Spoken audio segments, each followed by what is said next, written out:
នេះពូមែនតែន1 ម៉ែត្រ 76ហាត់ជាមួយផលស៊ីឡុងបាទជាមួយសម្អាតមេសាណាបាទរៀងស្អាតណាអ្នកបោយទឹកនេះគឺផលស៊ីឡុងបាទម្ចាស់ពៀនពូស្រងបាទហើយបកគលខៀវគឺកូនសិស្សលោកគ្រូអេបាទធីមខាងអេអាមរិនធឿនធីរ៉ាបាទហើយក្រហមនេះធីមខាងផលសុភ័ណ្ឌនេះចាំទស្សនាអស់គ្នាប្រកួតដូចជា50ដងជាងដូចគ្នាបាទក្រហមមុនមុនឈៀងខៀវម៉ាលីខ្លាតូចហ៎បាទ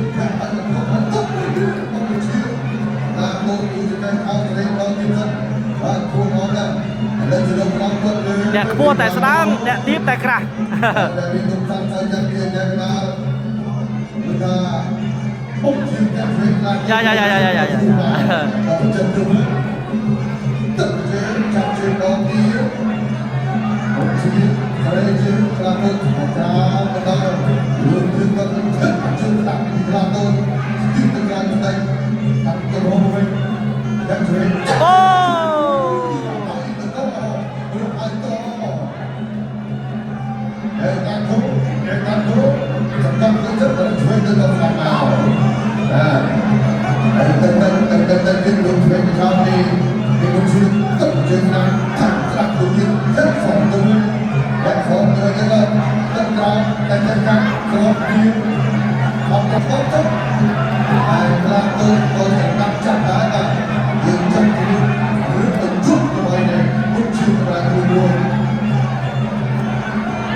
បាទចូលដល់ទឹក2បង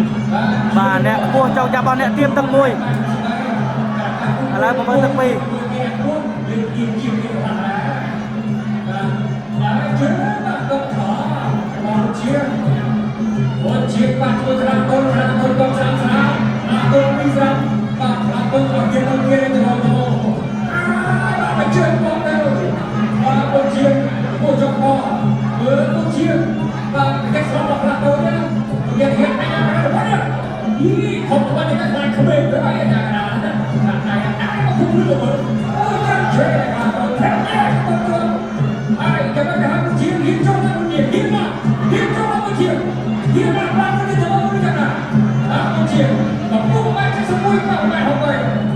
បាទខៀវ1 ម៉ែត្រ 63ក្រហម1 ម៉ែត្រ 76សំខាន់គាត់ខ្ពស់បាទដល់ពេលចាប់បែរជាគាត់ចង់ចាញ់ខៀវឥឡូវគាត់ចាប់វិញហើយណែបាទទឹក1បែរជាគាត់ចាញ់ចាប់ខៀវបាទឥឡូវจะមើលបន្តទៀតល្អដូចគ្នា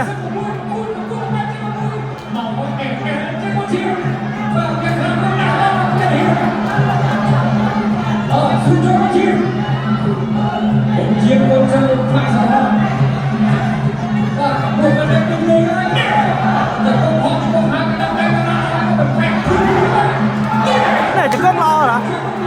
បាទជង្គង់ល្អណាស់គាត់អត់លេងបាទក្រហមបាទតោងរិញបាទកុំទម្លាប់រឿងតោងរិញនេះមួយកុំទម្លាប់បងបាទ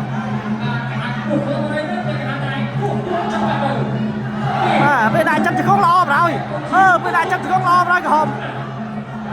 បាទផែនទឹកមួយក៏ចង់ដាក់ផ្ទះ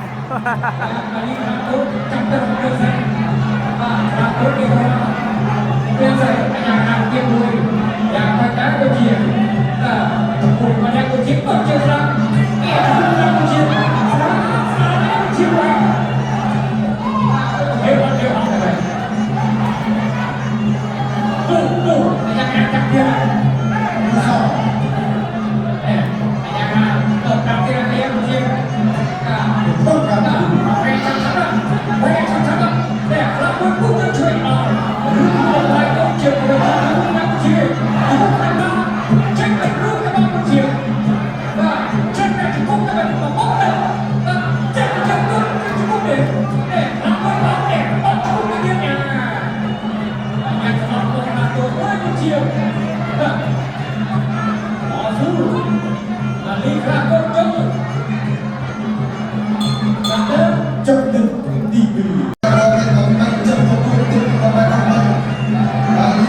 ទឹកទី3បងប្អូនទឹកដាច់ព្រាត់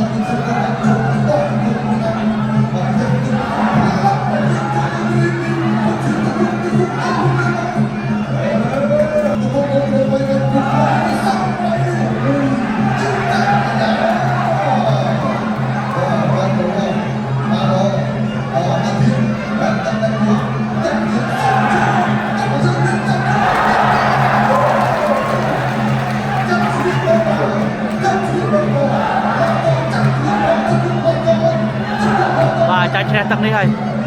ពីទឹកកន្លងមកណាំសង